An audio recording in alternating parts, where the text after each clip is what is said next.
Welcome. You are at the CCC. Where there are no outside issues. My name is Anthony. I'm an addict and an alcoholic, another bozo on the bus, and I care about you. Yes, and I'm LouiLou. My pronouns are he and him. I am in recovery for crystal meth and alcohol, and I'm always in search of balance.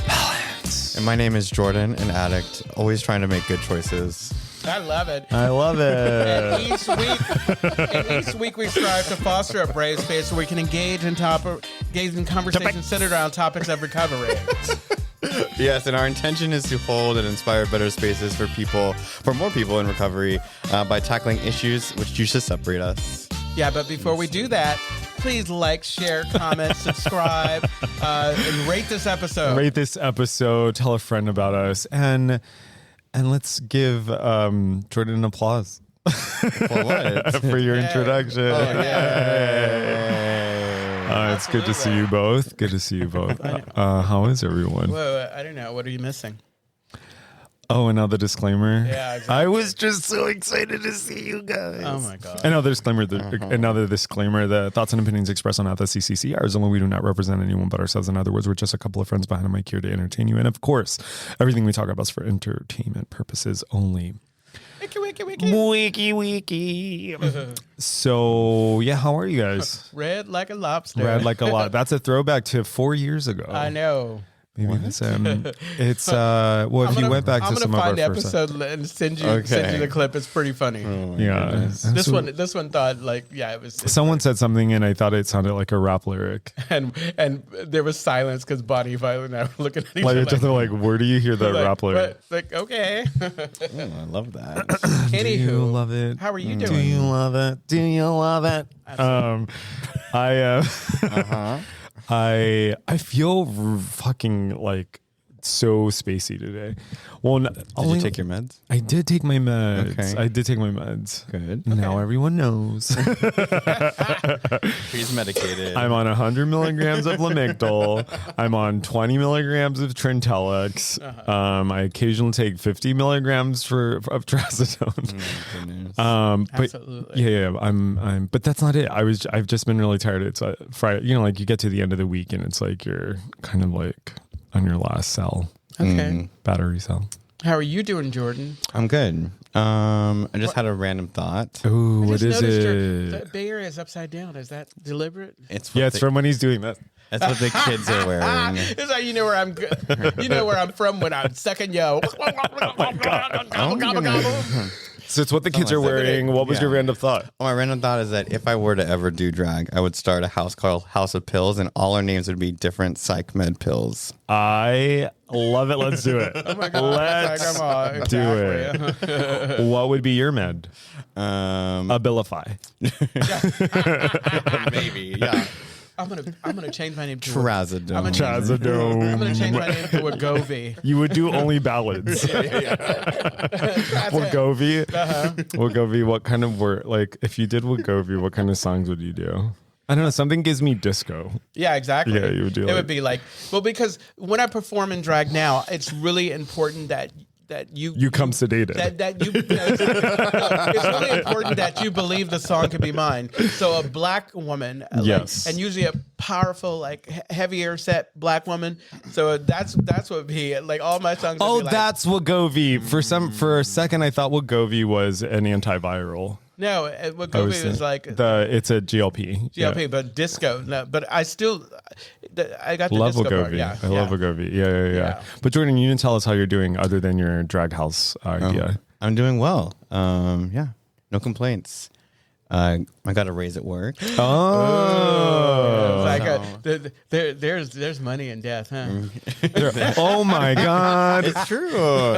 I think did we talk last time about like how the holidays are like a busy time for hospice? yeah. Yeah, so I'm in my busy season right now. Oh my God, that's horrible. That's absolutely horrible. Oh my God.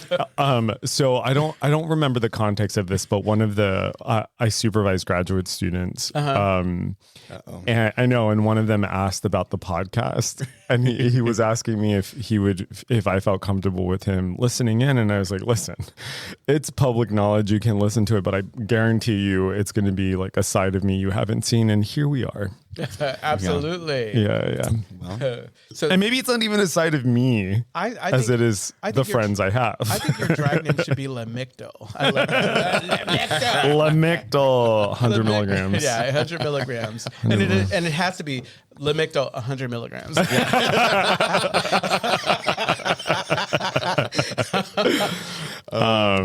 For our medicated audience. Exactly. That's awesome. So we are nearing the end of our 12-step series. This is the penultimate. You know how that's Penultimate, penultimate episode. It's like the Second to last. Second to last. Yeah. Yeah. that's an SAT word. I don't know.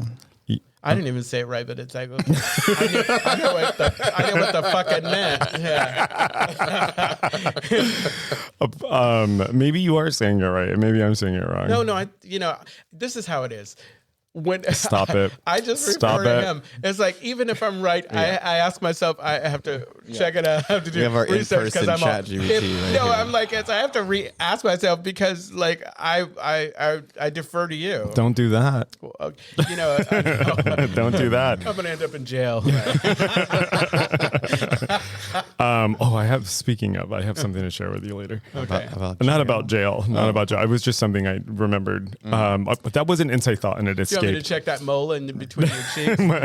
Gotcha. Yeah, that side. Yeah. Okay, so we are continuing our 12-step series. Today we are landing on step 11, right before 12. Really? Is that how that goes? That is numbers work sequentially. That's Wow. amazing. That's They can actually go. Yeah. So today is 11. If you are just listening for the first time, go back to listening to step 1 and to now. So for folks who are familiar with 12-step, there are 12 different steps, hence why it's called 12 steps. And what we've done is we've taken every step and we've used that step to inspire the topic. So although we are talking about step 11 and A, we are really also talking about ways that extends to maybe even people who are outside of 12-step programs or recovery in general. So step 11, one way, I want people to know that it sounded like Jordan was listening, but actually what he's doing is texting. Okay. First off, I was listening. I can multitask, and I was looking up what the step 11 actually says. So do you want to read what step 11 says? Yes, I'll read first? it right here from my phone. Thank you. Step 11. Nope. Okay. Hold on. Well, That's see? the traditions. You came in real hot. That's the tradition. There were a lot of attitude. Oh, boy. And wasn't even looking at the right thing. Oh, boy. Give me 2 seconds. Lewis. And 3, 2, 1. Okay, here we go. Ready? Is that the right? It literally yes, is. Yes. Okay. Go. Oh, sought through prayer and meditation. Oh, okay. To improve our conscious contact with God as we understood Him, praying only for knowledge of His will for us and the power to carry that out. And I was going to say, hence why we chose the title, Quieting the Noise and Finding Guidance Through Prayer and Medication. I think the House of Pill has started. House of Piss. Exactly. Lady Lamictal. Yes. Walk in with bottles of pills like That's like our opening number. I like that Lady Lamictal. Yeah. I was 100. Lady Lamictal. 100. Because if you know, you know. Yeah, because if you know, exactly. So step 11, sought through prayer and meditation. So if we were pulling it away from that language, another way of thinking about it is it's a way of practicing some level of pause, right? Exactly. It's like it's stopping, right? So much of recovery is about urgency, needing things immediately. And when we when we stop drinking and using, what ends up happening is that we're left with ourselves. And sometimes that It's scary. it is really scary. Yeah. And that sense of urgency, be it in like interpersonal situations or in the way we run our lives, that can still stay there. So it's encouraging a person to pause. Yeah. You're listening. Yes. Take a sip. Yeah. Take a seat. Think about it. So the step isn't asking anyone either to believe in anything, right? I think we have to be really clear about that given the language.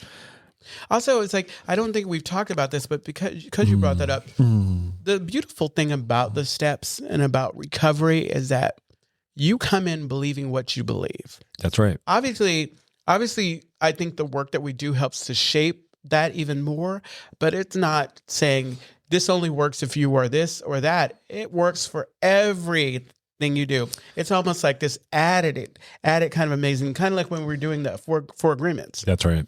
All it's like adding Abilify to whatever so that it Abilify is an antipsychotic.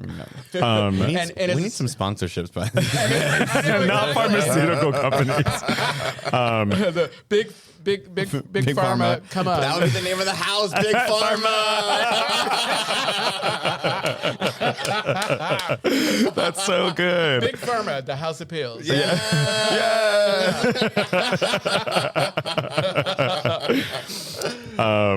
That's so amazing. So if we take the language and we strip it of the theology and we take away because it says conscious contact, right? Conscious contact with God. If we strip away that language, what we're left with is a way of showing restraint and a way of gaining new kind of awareness. So we're slowing down, we're restraining, slowing down, right? And then we're also developing awareness. And I think the other thing that step 11 does, if we're just thinking about meditation, is it also encourages us to listen. Absolutely. Yeah. I think a nice way to look at this too is like step 11 is about asking a question and then being willing to take a moment and listen for the answer. That's it. That's right. Yeah. That's right. Okay. I have a lot of questions. I love that. You gonna listen to that? Listen to that. I'm listening. So, is the only way to listen to the answer or to slow down through prayer and meditation? Is it the only way to do it? Well, like logically, no, right? Because No. only is to say they're the only things that are possible, and so like logically, no. And because Right. there are so many different ways to approach prayer, and there's so many different ways to view meditation. And so, like I always say, like listening to you all right now is a form of meditation. If I stop, if I clear my mind and I try to think about what I'm hearing from you and I'm not thinking about what I'm going to say next, that's meditation. That's me like listening. And then if I listen carefully, my higher power is always giving me the answers. I just need to be open to them. So I take your question, I flip it on its head, and Yes, and Flip it in reverse. smack it up, flip it, rub it that'll be the down. first song we do in our house.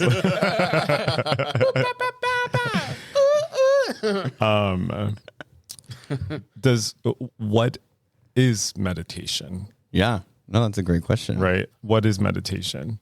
Lewis, focus. Lewis is showing me pictures on his phone. So what is meditation? What's meditation to you? That's a good question. Yeah. Like, what is it to you right now in this moment? Do you have an idea? I mean, an ideal meditation? No. No. An I mean, you have an idea for you. When you think of meditation, just off the top of your like. I mean, I guess I stereotypically think of meditation as like I'm sitting down crisscross applesauce, holding like my hands out and chanting or something, right? Like lotus position. You're combining so many like meditation practices. Yeah. You know? Yeah. But like, or sitting in silence, eyes closed. Is it something that you're able to do now? No. Exactly. No, I think a lot of times people freak out because they think meditation is only one thing. Yeah. And I love hearing about what other people do because it gives me an opportunity to decide if I want to try it out. But I've struggled because I'm a fucking tweaker at heart, and trying to sit still. I think that like maybe it's a good idea to kind of give yourself permission to kind of let go of these rigid ideas of what it is. Right. So one way of thinking about, so I love that example. And I think one way of thinking about meditation is it's something you engage in. And the goal of meditation is to increase awareness, but it's also to give you a better sense of stability. So what does that mean in real life? So we can, like, of course, like when you're meditating in the way that you're describing, like focusing on the breath or sitting in lotus position, crisscross applesauce, as you said. It's performative. No. Right. The idea, you're essentially training your mind, right? If we're thinking about returning to the breath, right? It's when the thoughts come, you return back, you focus on your breathing, you're inhaling, you're exhaling, right? And when the thoughts come, you come back to the breath, right? You're essentially training your mind to slow down. You're training your mind to refocus, right? So it's a practice. And that's, to your question, that's something that we can do, like Louis said, we can do that in community and conversations with other people. It's like when you're listening very closely to someone, I would argue that's a form of meditation. Absolutely. Especially if you're listening without judgment and you're like clearing it out, like you get to kind of like fall in with someone. I know. And hearing that's freed me up because I was so caught up in like, I don't meditate right. But then I've been making a conscious effort to be present. Like I do that at work. I'm focused on you right now. I'm not focused on anything else because, of course, I'm doing something complicated and somebody walks in and wants to talk to me and I'm all, no. Yeah, it's all good. Yeah. And I think the other thing to think about here too is that although it's like, it's in the steps, it's spoken of in a very spiritual context. There's also a lot of research that shows that when a person engages in meditation, they start to recruit and increase activity in their prefrontal cortex, which is what's in charge of our executive functioning. So if we're thinking about like executive functioning. Yeah. So if we're thinking about like the amygdala, or like it's the part of our brain that it's considered like the reptilian brain. So when we fight or freeze, or like we want to lash out and we feel kind of that we have that rush, right? So that's usually like really active with people who've experienced a lot of trauma, for example, a lot of trauma or a lot of substance abuse. The prefrontal cortex is kind of offline, and you start to get kind of rooted in survival, right? So by meditating, what ends up happening is you start training the front of your mind to start to re-engage, right? So there's the spiritual aspect, but there's also this physiological aspect, right? Because if you think about any time that a person has a return to use, there's typically some type of dysregulation happening in their body or in their mind. Absolutely. I've in listening to you, it's like I feel like it's important to note if you are not someone who has, you don't feel comfortable with meditation, kind of like we're saying, whatever, that thing that you're doing is important, and it's a practice. It's not going to feel right away. But if you keep doing it, if it's something of value to you, there's value in it to keep doing it. It's just a practice. Think of it as a practice. And the more you do it, the easier that it becomes. And while you're doing that, you're doing exactly what they're saying. It's like, I'm rebooting my system. You really are. Yeah. Okay, here's a question. When either one of you feel reactive, and what I'm talking about is I pull out my knife and cut a bitch. I know you do. I know you do. And that's why shake. And that's why you're wearing an ankle monitor. Right. And that's why your PO called us before you got here. So when you're feeling reactive, right? Like you're in a situation, something was said, something was done. What's happening in your body? This is a question for both of you. Like what's happening in your body and your mind? You need to look at your phone to answer this question? No. Go ahead. I will say, so my therapist and I work on this a lot. Oh. And I still am not good about identifying physical feelings, right, to an emotional feeling, Oh, that's me, sorry. It was his phone vibrating. Anywho. So identifying feelings, emotions. Yeah. And I think, so so real example, on Tuesday, I was in a fender bender while driving, and I hit somebody from behind. 100% my fault. Were you on your phone? Besides the point. Okay. I'm going to punch you in the face once we get off of this episode. It ruined my whole fucking day. Of course. Yeah. And I was just like so pissed. Woulda, coulda, shoulda. I can't believe I did that. but like my choice was just to push through the day, right? To like still see clients, still do my things, and like I had shitty experiences, with every interaction with other humans. And you skipped the one thing that probably could have helped you to get right. What was that? Right size. What was that? Louis, you have an answer? A meeting. You're right. I didn't see you that night. That's true. I was missing you. I was like, "Where's Jordan?" Yeah. No, you're right. So finish your thought, and let's go back to you because that's a nugget. Go ahead. Let's come back. I guess just to answer the question, right? Like, I choose to either like push through, right? To like this idea of like grit and determination, right? The like whatever. That's kind of the go-to, or I totally flee from the situation. I'll remove myself. So that's normally my two go-to. Yeah. I know you've talked about generally when you're overwhelmed, you underreact. Right. Yeah. So thank you for that, Jordan. Louis, why did you suggest going to a meeting? Well, sometimes for me it helps to go and not all the time. Don't get me wrong, because sometimes I go and I'm fucking silly, but sometimes I go and I can shut up and just listen to other people. I mean, I think some of my best times at meetings have been when I go, not trying to like add anything to, just go and listen and try to get as much as I can from it. Cause it's like, especially when I'm super anxious. And I was going to share New Year's Eve. One of our fellows, bless her heart, is super anxious, high, neurotic, love her to death or whatever. But if you're not spiritually like right, I got there early and things weren't as organized as it could be. And especially me being a Virgo, I'm like, God damn it. It's like, are you a Virgo? Yes, I am. Okay. Anyway, I mentioned that because it got a little too much. Like the anxiety. She asked me to do stuff and it was just, everything was happening. It was happening. And I'm all thinking, okay, I need to like step to the side. I need to take a deep breath, count to 10. And I couldn't. There was no way, because everywhere I went, there was something reminding me that I probably need to go home. And like you, I think there are three things. Like I either push through. The other thing is I either run and not deal with it, or I step to the side and I breathe it in and I stay put.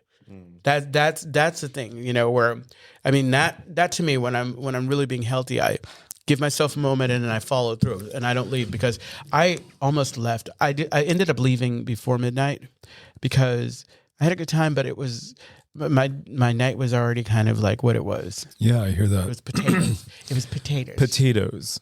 So, but I'm glad I saw you all. I'm glad I saw you too. I have no idea what event you're talking about. New Year's Eve. Well, let's keep it going. Well, don't name it. I said it. Okay. So, all right. So we're talking about meditation, but there's this prayer component, right? And I think that a lot of folks, myself included, when I was thinking about prayer, like one of my biggest issues is that prayer felt like I had to perform, like it was this performance of my goodness or my holiness, that I was bargaining with something greater than myself, that I was like talking and to the abyss. And I see it a little differently now. I think prayer is more about orienting myself. So, for example, there's a form of therapy. It's called acceptance and commitment therapy, or ACT. And one of the baselines of it is to orient yourself to your values, so the things that are important to you. And so we can see prayer as that, or meditation as that, like taking a moment to get quiet and to get very clear about what are the things that ground us. So let's go back to your situation when we're thinking about the fender bender, right? Like, so, I mean, one of the values that I know that you have is I think you like peace of mind. You are generally non-confrontational, generally non-confrontational. Okay. Right. So these are your, yeah. So you're, I did it for the joke, but so like, so you value peace of mind. I know you're very people-centered. So you do believe that, like everyone deserves to be treated well, right? Like these are things that I know you believe, given, and you're a social worker, right? Like your life is committed to those things. And so given your situation, like how, if you were rooted, or if you think back to that situation and you were rooted in these principles and these values that you hold, like, would that have looked differently for you? And if so, how? I guess what I would change is like I wouldn't want to take out my frustration on other people, right? Because like the person I was rude to or the other person that I yelled at like didn't deserve that. They have no idea what was going on in my life, right? And I give other people that grace that like, okay, they're probably having a bad day, right? But I don't give myself that grace. Exactly. Yeah. And so if I could change it, I would have just not interact with people, right? And just whatever, been mad at myself at home, but. Or maybe not mad at yourself, right? Like, I love what you're saying about how you're willing to do this thing for other people, but you don't do it for yourself, right? And I love that you brought up grace without me having to say that. Oh God. I'm learning something from Lewis over there. Right. And so if we think about prayer and meditation, and shout out to Bonnie Violet. Oh my God, I'm going to unplug your fucking mic. But yeah, shout out to Bonnie Violet. I love like how we talk about Bonnie Violet like she doesn't, like she's this ethereal being. She is. Yeah. But if we think about prayer or meditation as orienting, right? Like even as you're describing it, like there's this way that it's kind of like calming down and like coming together. And it's a place to return to, right? And I think even when we're being mean to ourselves, like that's something we can remind ourselves of. Go on. No, but I think it's helpful to like, sometimes I think it's helpful to like rehash the situation. Sometimes too, I feel like if the situation has hashed itself out, then like why open a wound again, or why open that can of worms if it's been... Right. And I think maybe the last thing, that I would add to this is that if we're thinking about kind of sustaining any level of stability, right? If we remove drugs and alcohol or behavioral addictions, we still have to figure out how to deal with anxiety and discomfort. And this gives us one way of doing that. The added benefit of prayer and meditation is that it builds on itself, right? Like the more you meditate, there's a lot of really interesting research. It like looked at the brains of people who regularly meditate. And I think, don't quote me on this, you can Google it if you like, but I think it increases gray matter in the brain. And that's where we make like different connections and stuff. So that's very different from turning to a pipe or to alcohol, right? Absolutely. And it is really difficult at first, but it has a longer lasting impact. I love that. So we here at the Castro Country Club want to thank you for listening. We want to say, just love yourself, love each other. Yeah, absolutely. Absolutely. We want you to go out there, make a friend. Okay. Call somebody. Sure. Delilah. Do you remember that? No. Love someone. I'm sorry. Go ahead. Go ahead. Okay, here we go. The Castro Country Club is a safe and sober community for all people and a refuge for the LGBTQ recovery community. It's a sober community center. The Castro. We provide programs and service that help change their lives by supporting personal growth.